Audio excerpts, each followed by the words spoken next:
রাব্বুল আলামিন বলেন কাইফা তাকফুরুনা বিল্লাহি ওয়া কুনতুম আমওয়াতান ফাহইয়াকুম সুম্মা ইউমীতুকুম সুম্মা ইহয়ীকুম সুম্মা ইলাইহি তুরজাউন। কাইফা তাকফুরুনা বিল্লাহ, কিভাবে তোমরা আল্লাহকে স্বীকার করো, আল্লাহ নাফরমানি করো, আল্লাহ কুফরি করো, আল্লাহর অবাধ্য হও, আল্লাহর হুকুমতে চলো না, অথচ তোমরা ছিলে মৃত, তোমরা ছিলে কি, তোমাদের কোনো অস্তিত্ব ছিল না। আপনার 70 বছর 75 বছর পূর্বে আপনার বিন্দু পরিমাণ আপনার কোন অস্তিত্ব পৃথিবীর মুখে কেউ খুঁজে বাইর করার মতো ক্ষমতা ছিল?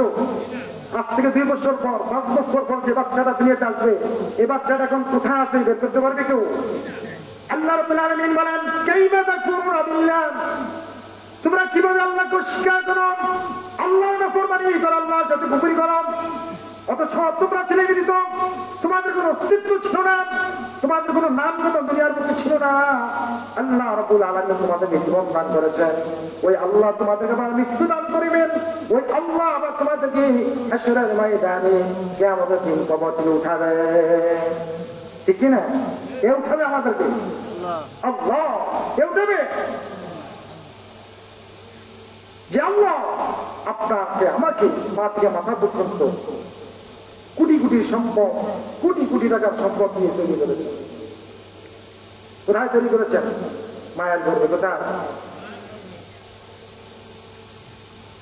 والذي يصوركم في الأرحام كيف يشاء। الله رب العالمين বলেন والذي يصوركم في الأرحام كيف يشاء, তিনি ওই মহান সত্তা যিনি তোমাদেরকে তোমার মায়ের গর্ভে যেমন ইচ্ছা তেমন আকৃতি দিয়ে বানিয়েছেন। সুবহানাল্লাহ। পৃথিবীর মুখে কোটি কোটি মানুষ, এক মায়ের সন্তান, এক একজনের চেহারা এক এক রকম। কি বলে? ঠিক না? পৃথিবীতে যত মানুষ আছে, এক একটা মানুষের এক একটা আঙ্গুলের ভিতরে যে রেখাগুলো আছে, এক একজনের এক এক রকম। সুবহানাল্লাহ। এক একটা মানুষকে এক এক রকম সুন্দর, এক এক রকম চেহারা, এক এক রকম কণ্ঠ, এক এক রকমের স্বভাব, এক এক রকমের বুদ্ধি, চেতনা, বিবেচনা, সৌন্দর্য। এই বিভিন্ন মানুষগুলো, বিভিন্ন সৃষ্টিজীবী, বিভিন্ন আকারে, বিভিন্ন রঙে কে তৈরি করেছেন? আল্লাহ। কে তৈরি করেছেন?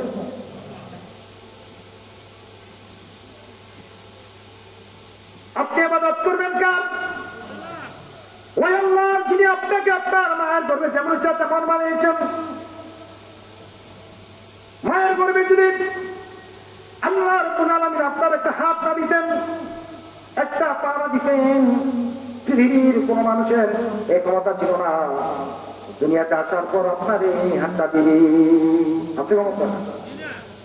আল্লাহ রাব্বুল আলামিন যদি আমার মায়ের গর্ভে আমাকে যদি চোখ না দিতেন, পৃথিবীর কেউ আমাকে যদি চোখ দিতে পারতো না। বলুন পারত? আল্লাহ রাব্বুল আলামিন যদি এই দুটি চোখ আল্লাহ আমাকে না দিতেন, দুনিয়ার বুকে আসার পরে আসমান যে কত সুন্দর, চন্দ্র সূর্য গ্রহ নক্ষত্র গাছপালা তরুলতা পাহাড় পর্বত নদী এগুলা কত যে সুন্দর আমি বুঝতাম না, পশুরাজিগুলা কত সুন্দর আমি বুঝতাম না। কি বললাম? বুঝতাম।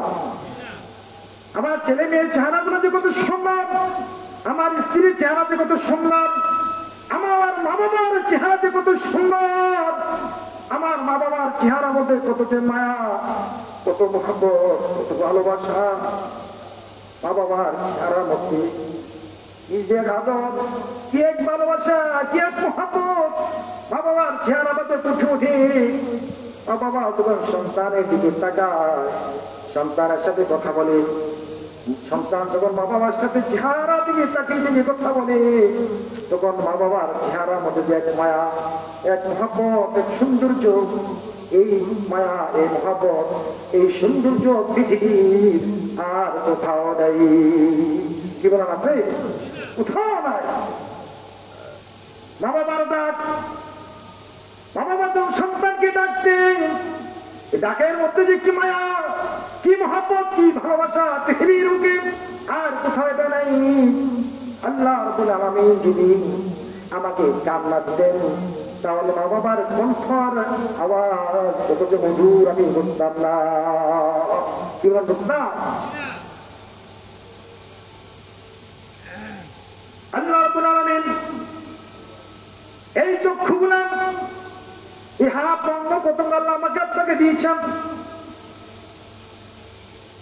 এই সমস্ত অঙ্গ প্রত্যঙ্গ আল্লাহ দিয়েছেন শুধুমাত্র একমাত্র আল্লাহর গোলামি করার জন্য। কার গোলামি করার জন্য?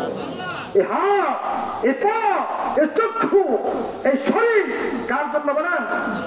আল্লাহর জন্য, আল্লাহর ইবাদতের জন্য আল্লাহ বানিয়েছেন। وما خلقت الجن والإنس إلا ليعبدون। আমি তোমাদেরকে বানিয়েছি, মানুষ এবং জিনদেরকে আমি বানিয়েছি শুধুমাত্র একমাত্র আল্লাহর গোলামি করার জন্য। কার গোলামির জন্য? আল্লাহ। আল্লাহ রাব্বুল আলামিন এই যে পা থেকে মাথা পর্যন্ত আপনাকে আমাকে কোটি কোটি টাকার সম্পদ দান করেছেন।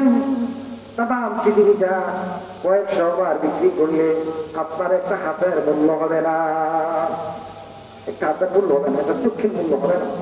কি বলেন, হবে? একটা চক্ষু কারণ নষ্ট হয়ে গিয়েছে, সারা দুনিয়াটা বিক্রি করলে এই যে তার ওজিয়ারা চোখটাকে দিতে পারবে? ক্ষমতা আছে তোমার? হ্যাঁ, এই যে হাত, এই যে পা আমাকে দিয়েছেন, একটা হাত কেটে দেওয়ার পর এই অরিজিনাল হাতটা কেউ দিতে পারবে? এই যে অঙ্গ প্রত্যঙ্গ আল্লাহ পাক দিলেন, এগুলা শুধুমাত্র আল্লাহ শুকরিয়া আদায় করার জন্য। কার শুকরিয়া? তো আপনাদেরকে যখন জিজ্ঞাসা করা হয়, চাচা কেমন আছেন, যেটা কেমন আছেন, আপনারা বলেন আছি কোন রকম, বলেন কিনা? আবার বলে কি আমরা গরিব মানুষ, আমাদের একটা বালা নাউজুবিল্লাহ।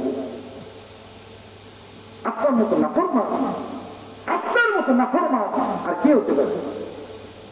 আপনার টাকা নাই, পয়সা নাই, এই জন্য আপনি বলছেন আছি কোন রকম, আমরা গরিব মানুষ, আমাদের একটা বালা। বলে না মানুষই? আপনার মতো নাফরমান আর কি হতে পারে? আপনি কি একটু চিন্তা করে দেখেছেন, একটু ভেবে দেখেছেন, এই পা থেকে মাথা পর্যন্ত কত হাজার কোটি টাকার সম্পদ আপনি নিয়ে চলতেছেন? আপনাকে যদি আজকে 1 লাখ টাকা কেউ দান করে 5 লাখ টাকা দেয়, 10 লাখ টাকা দেয়, আপনি কি খুশি হবেন? আপনি কি খুশি হবেন? তার না যেন তার পায়ে গেছে মানেন। এই মুহূর্তে যদি আপনাকে কেউ 10 লক্ষ টাকা দান করে আর যদি বলে তুমি আমার পায়ের মধ্যে চুমা দাও, মুসলমান দেরি করবে না চুমা দিতে। কি করবে না? মুসলমান দেরি করবে না চুমা দিতে। মানুষের পায় 10 লাখ টাকা পাওয়ার কারণে বেলা আপনার আমি 100 কোটি টাকা দেব, একজন একটা দাঁত ফিরে গেছে, এই জন্য একটা অরিজিনাল দাঁত বানিয়ে দিলেন, পারবেন দিতে? হ্যাঁ, এই যে 32টা দাঁত আল্লাহ আপনাকে দান করলেন, কি শুকরিয়া দেখেন, কি শুকরিয়া দেখেন। এই জন্য আপনি সুখে থাকেন আর দুঃখে থাকেন, সর্বাবস্থা কার শুকরিয়া আদায় করতে হবে? লাভ হবে কি? শুকরিয়া দেখলে লাভ হবে কি? আল্লাহ রাব্বুল আলামিন বলেন, لئن شكرتم لزيدنكم ولئن كفرتم إن عذابي لشديد। যদি তুমি আমার শুকরিয়া আদায় করো আমি তোমার নিয়ামত বাড়িয়ে দেব। لئن شكرتم, যদি শুকরিয়া আদায় করো لزيدنكم, আমি তোমার নিয়ামত কি করবো? বাড়িয়ে। এখন আপনার হাত যতটুকু লম্বা, হাতের শুকরিয়া আদায় করলেন, চোখের শুকরিয়া আদায় করলেন, আল্লাহ কাছে বাড়িয়ে দিবে। এখন চোখ কি বড় হইতে তারা ফুটবল মতন হয়ে যাবে? হাত বড় হইতে দেখি অনেক লম্বা হয়ে যাবে। এত বাড়াই দেওয়ার কি? দুনিয়ার সম্পদ বাড়িয়ে দিবে, অঙ্গ প্রত্যঙ্গ বাড়াইবে কিভাবে? আল্লাহ চললে বাড়িয়ে দিতে পারে না, বিশাল বড়। আমাদের 60 হাত লম্বা ছিলেন, আপনাকে আমার খেলা বাড়াতে পারাতে কি 60 হাত লম্বা করে পারবেন না? হয়ে যাবে 60 হাত লম্বা হবেন, প্রত্যেকটা মানুষ জান্নাতে যাবে 60 হাত লম্বা। সুবহানাল্লাহ। আর আপনার সালামের শুরুতে কোথায় যাবে? মানুষ জান্নাতে যাবে। আপনি যদি এই অঙ্গ প্রত্যঙ্গ গুলা আল্লাহর ইবাদতের মাধ্যমে শুকরিয়া আদায় করেন, আল্লাহ অঙ্গ প্রত্যঙ্গ গুলা বাড়িয়ে দিবে। মানে এই অঙ্গ প্রত্যঙ্গ গুলো আপনার